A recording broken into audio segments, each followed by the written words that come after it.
आदरणीय शिक्षक वृंद आणि विद्यार्थी मित्र मैत्रिणींनो, उदाहरणा भारत मातेच्या लेखी माय दिली तू सुखाची आहुती, उदाहरणा भारत मातेच्या लेखी माय दिली तू सुखाची आहुती, सावित्रीबाई तुझ्यामुळेच ग देवते आहे जगती ज्ञान ज्योती, सावित्रीबाई तुझ्यामुळेच ग देवते आहे जगती ज्ञान ज्योती.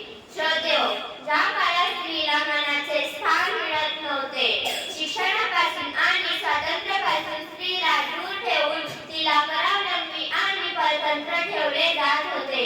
समाजात दारिद्र्य, विषमता, अज्ञान, अंधश्रद्धा आणि अस्पृश्यता खचून भरलेली होती.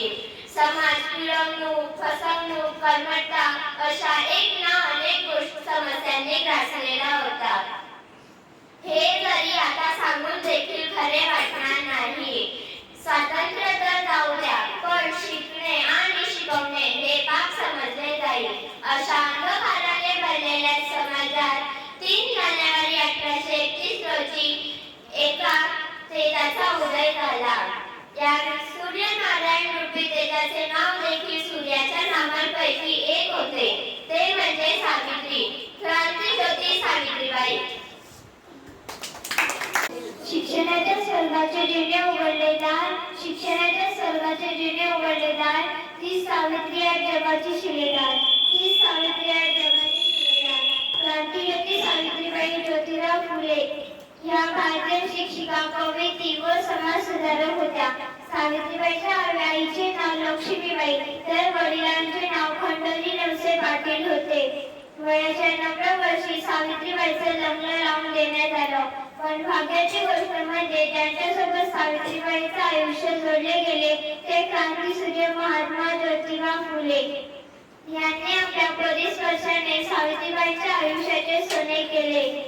सावित्रीबाईंचा स्वभाव लहानपणापासूनच धाडसी, जिद्दी व स्वाभिमानी होता. हे गुण त्यांच्या अन्यायाविरुद्ध लढताना व समाजाचा संघर्ष करताना कामी आले. लग्नापूर्वी काहीही न शिकलेल्या सावित्रीबाईंनी लग्नानंतर एका वर्षातच ज्योतिबाच्या प्रेरणेने शिक्षणाला आरंभ केला.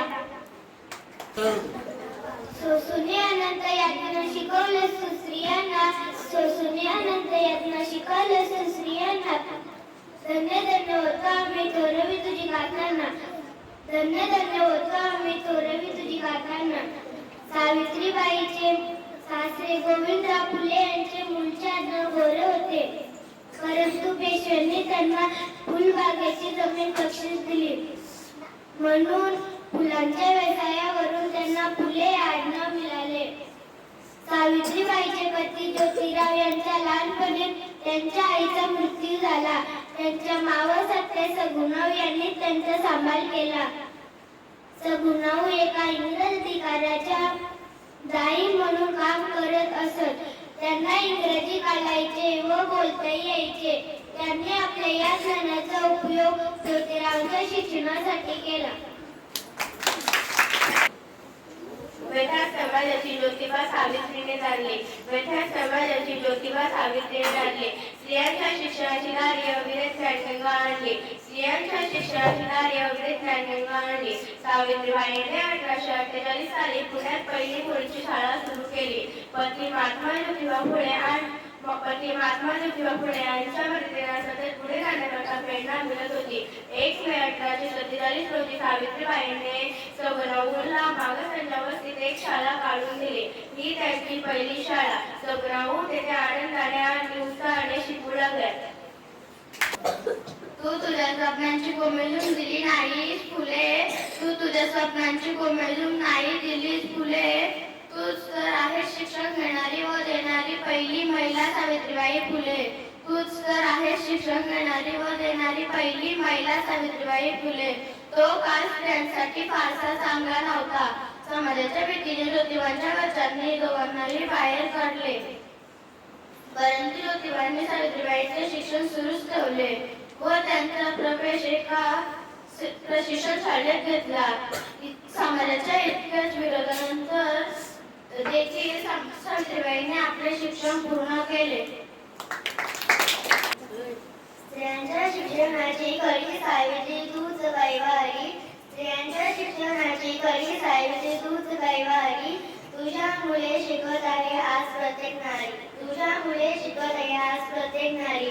शिक्षण पूर्ण केल्यानंतर या शिक्षणाचा उपयोग समाजातील महिलांना शिक्षित करण्यासाठी करावा, असा विचार सावित्रीबाईंनी केला. याकरता सावित्रीबाईंनी 1 जानेवारी 1848 रोजी बुधवार पेठेतील भिडेवाड्यात मुलींची शाळा काढली. केवळ 4 वर्षात 18 शाळा उघडल्या आणि चालवल्या. ब्रिटिश भारतातील भारतीय व्यक्तीने काढलेली ही पहिलीच मुलींची शाळा ठरली. अशा तऱ्हेने सावित्रीबाई देशाच्या पहिल्या शिक्षिका बनल्या. चिकलमाती शेण गोले फेकले अंगावर समाजाने, चिकलमाती शेण गोले फेकले अंगावर समाजाने, शिक्षणाच्या दासाने सहज झेलले सावित्रीने, शिक्षणाच्या दासाने सहज झेलले सावित्रीने. शाळेत सावित्रीबाई मुख्याध्यापिका म्हणून काम पाहू लागल्या. शाळेत सुरुवातीला 6 मुली होत्या, पण 1848 साल संपेपर्यंत ही संख्या 40-45 पर्यंत जाऊन पोहोचली. या शाळेत स्वागत सनातन्यांनी धर्म बुडाला, जग बुडणार, कली आला असे म्हणून केले.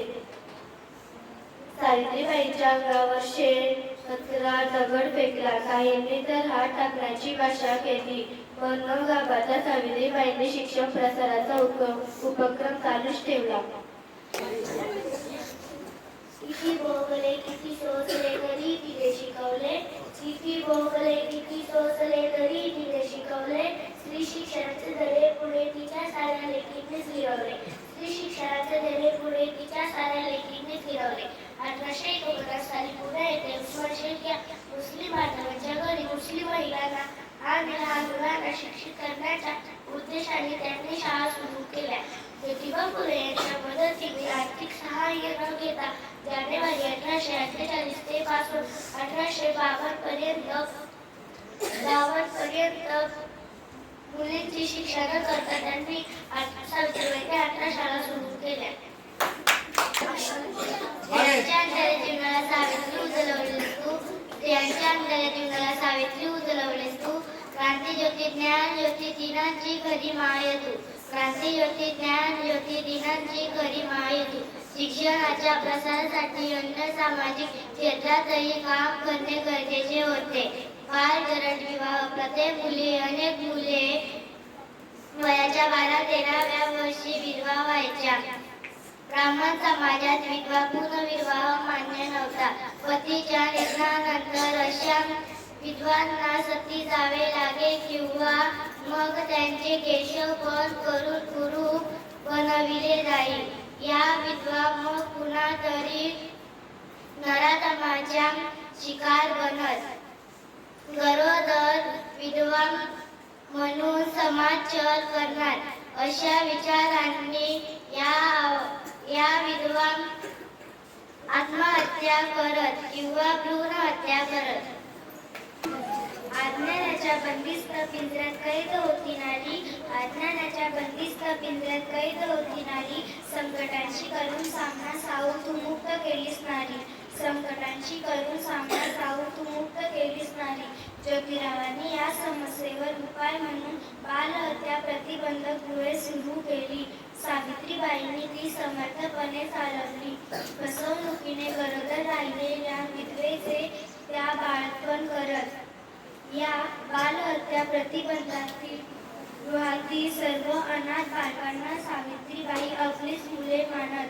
याच ठिकाणी जन्मलेल्या काशीबाई या ब्राह्मण विधवेचे मूळ यांनी दत्तक घेतले. त्यांचे नाव यशवंत ठेवले.